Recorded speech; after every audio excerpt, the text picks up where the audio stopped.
Study IQ IAS, अब तैयारी हुई अफोर्डेबल।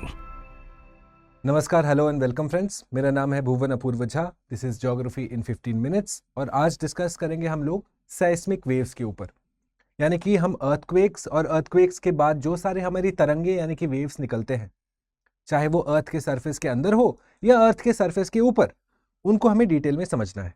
चलिए शुरुआत करते हैं फ्रेंड्स इस डिस्कशन की। और सबसे पहले देखते हैं हमारा साइस्मोग्राफ। जब हम किसी साइस्मोग्राफ को देखते हैं, यानी कि जिसपे हम अर्थक्वेक के वेव्स को रिकॉर्ड करते हैं, तो वो कुछ ऐसा दिखेगा फ्रेंड्स।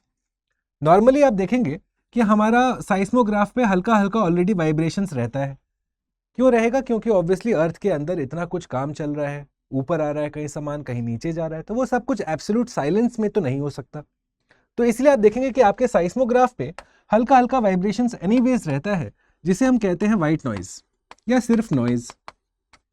ओके, अब जब आपका अर्थक्वेक आया तो आप देखेंगे सबसे पहले आपका हिट करता है पी वेव, उसके बाद आता है एस वेव और उसके बाद आते हैं हमारे सरफेस वेव्स, जिन्हें हम आर वेव या एल वेव कहते हैं। ओके, ये एक साइस्मोग्राफ का आप देख रहे हैं जिसपे आप अर्थक्वेक के वेव्स को रिकॉर्ड करते हो। तो क्या है हमारे पी वेव, क्या है एस वेव और क्या है हमारे सरफेस वेव्स, उनको हमें समझना है वन बाय वन। फर्स्ट, उससे पहले हमें समझने की आवश्यकता है कि अर्थक्वेक आखिरकार होता क्यों है। ठीक है, भूकंप आता क्यों है? क्योंकि आपका क्रस्टल ब्रेकिंग ऑफ रॉक्स होगा, यानी कि आपके रॉक्स टूट रहे हैं क्रस्टल एरिया में, क्रस्ट के एरिया में। पिछले क्लास में हमने देखा क्रस्ट क्या होता है, और उन रॉक्स के टूटने की वजह से बहुत सारा एनर्जी रिलीज होता है। ओके, तो जहां पे एग्जैक्टली मेरा रॉक टूट रहा है, जहां से एनर्जी रिलीज हो रहा है, उसको मैं कहता हूं फोकस या hypocentre. Exactly the point from where the earthquake originates. और उससे ठीक नियरेस्ट पार्ट या nearest place on the surface of the earth, ये बनता है मेरा एपिसेंटर। यानी कि एपिसेंटर ही वो जगह है जहां पे मैं अर्थक्वेक को रिकॉर्ड कर पाता हूं अपने सेस्मोग्राफ में। ठीक है फ्रेंड्स, अब हम समझते हैं पी वेव्स के बारे में। ठीक है, तो हमारे जो साइस्मिक वेव्स हम रिकॉर्ड कर रहे हैं इस जगह पे, okay, what do we see? These waves are formed due to the breaking of rocks. Okay, definition क्या है? क्रस्टल ब्रेकिंग ऑफ रॉक्स, यानी कि क्रस्टल एरिया में हमारे रॉक्स टूट रहे हैं। क्यों टूट रहे हैं? प्रेशर बहुत है भाई, कहीं कहीं मूवमेंट अलग अलग है, तो उन सब के चलते आपके रॉक्स के अंदर स्ट्रेस बनता है। स्ट्रेस बनता है, एक दिन प्रेशर इतना ज्यादा हो जाता है कि वो टूटते हैं, तो सारा जो स्ट्रेस्ड एनर्जी है वो रिलीज होता है। ओके, अब these waves are captured on seismograph, hydrophone या एक्सेलरेटर। 3 इंस्ट्रूमेंट्स है जिसपे हम लोग कैप्चर कर सकते हैं हमारे अर्थक्वेक के वेव्स को। Okay, not just seismograph. ये भी अपने में एक पर्टिकुलर एमसीक्यू का सवाल है फ्रेंड्स। ओके, चलिए आगे बढ़ते हैं और अब हम देखते हैं हमारे साइस्मिक वेव्स को। तो हमने देखा है कि हमारा 2 पार्ट में से हम तोड़ सकते हैं, बॉडी वेव और सरफेस वेव। बॉडी वेव क्या होते हैं फ्रेंड्स? वो सारे वेव्स जो अर्थ के इंटीरियर ऑफ द अर्थ में ट्रैवल करेंगे। ओके, हमारे धरती के नीचे ट्रैवल करेंगे, तो उसमें आते हैं पी वेव और एस वेव। और एक बार यही पी वेव एस वेव हमारे सरफेस पे आ गए, उसके बाद ये रॉक्स के साथ इंटरैक्ट करते हैं। ठीक है, रॉक्स को टच करते हैं, रॉक्स को हिट करते हैं, जिसके वजह से हमारे नेक्स्ट वेव्स क्रिएट होते हैं on the surface of the अर्थ, जिन्हें हम कहते हैं सरफेस वेव्स। ओके, उनको हमने तोड़ा है एल वेव और आर वेव के नाम से। चलिए एक एक करके इनके प्रॉपर्टीज समझते हैं फ्रेंड्स। सबसे पहले देखते हैं हमारे बॉडी वेव्स। ओके, जो अर्थ के सरफेस के अंदर है, यानी कि generated at the focus. Focus कौन सा जगह है? जहां पे क्रस्टल ब्रेकिंग ऑफ रॉक्स हो रहा है। Now these waves will move in all parts of the अर्थ। अगर इस जगह पे से हमारा एनर्जी रिलीज हो रहा है, तो इधर भी जाएगा, इधर भी जाएगा, इधर भी जाएगा, ऐसे भी जाएगा, हर साइड में जाएगा फ्रेंड्स। करेक्ट। अच्छा, सरफेस वेव्स क्या है? Body waves interact with rocks on the surface of the अर्थ, जिसके चलते सरफेस वेव्स जनरेट होते हैं और ये ट्रैवल करते हैं आपके सरफेस के ऊपर। दोनों का डिफरेंस बस ध्यान रखना है, एक इंटीरियर ऑफ द अर्थ में ट्रैवल करता है, एक सरफेस के ऊपर ट्रैवल करता है। बहुत बढ़िया। अब एक और पॉइंट नोट करेंगे आप कि हमारा जो वेव्स है उसका वेलोसिटी डिपेंड करता है directly on the density of the medium. For example, जितना ज्यादा डेंसर होगा मीडियम, उतना ज्यादा स्पीड में चलेगा आपका वेव, उतना ज्यादा हायर होगा वेलोसिटी। ओके, तो यानी कि हम कह सकते हैं कि हमारा वेव्स का वेलोसिटी सॉलिड में सबसे ज्यादा, उसके बाद लिक्विड में और फाइनली गैसियस मटेरियल। राइट, तो आप देखेंगे higher the density higher the velocity. अच्छा, दूसरा चीज, हर वेव 2 चीज के थ्रू गुजर सकता है। डिपेंडिंग ऑन किस एरिया से किस एरिया में वो जा रहा है। तो या तो वो रिफ्लेक्ट होगा, रिबाउंड करेगा, या तो फिर वो रिफ्रैक्ट होगा, अपना डायरेक्शन बदलेगा। ओके, या तो वापस छिटक के आएगा या अपना डायरेक्शन बदलेगा, रिफ्रैक्ट या रिफ्लेक्ट करेगा। ओके, अब हम देखते हैं पी वेव्स, जिन्हें हम कहते हैं primary waves.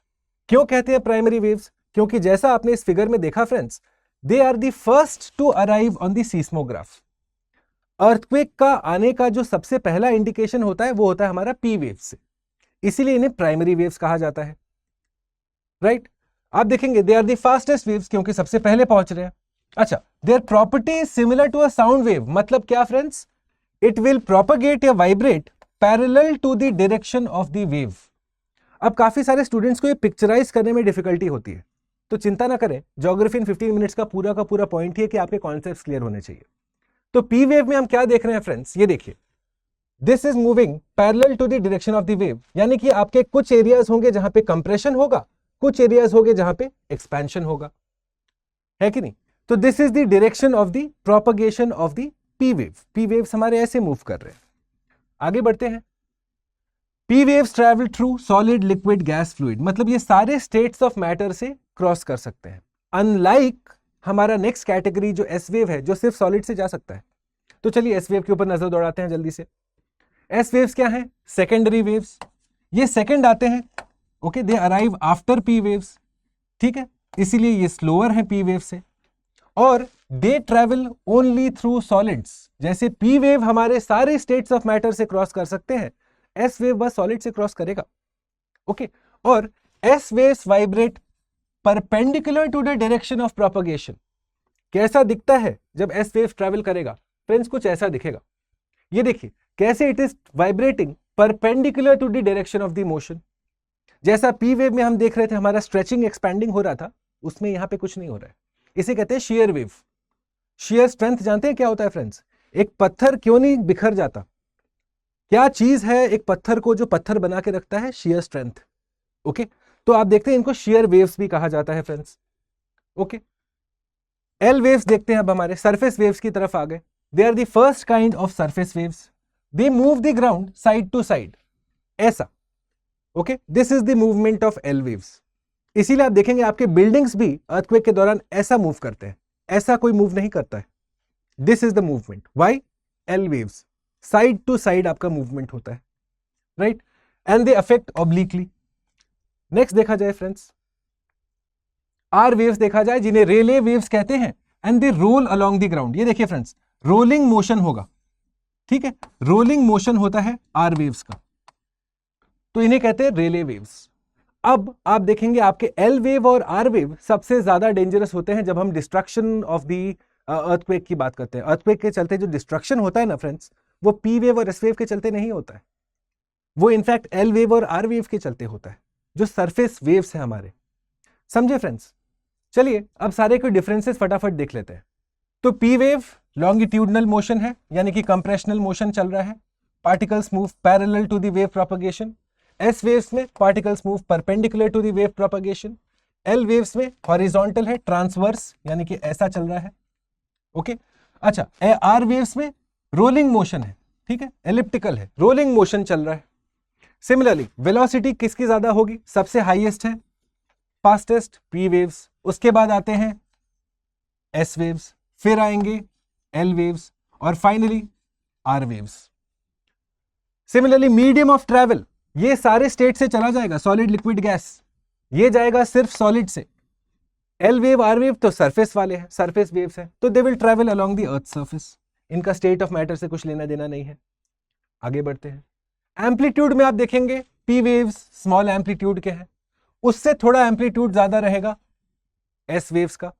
Okay, similarly large amplitude के वेव्स होते हैं हमारे एल वेव और आर वेव, ठीक है। इसी के चलते आपके हॉरिजॉन्टल मूवमेंट या vertical movement of the ground होगा, जिसके चलते आपका बिल्डिंग्स गिरता है या डिस्ट्रक्शन होता है, राइट।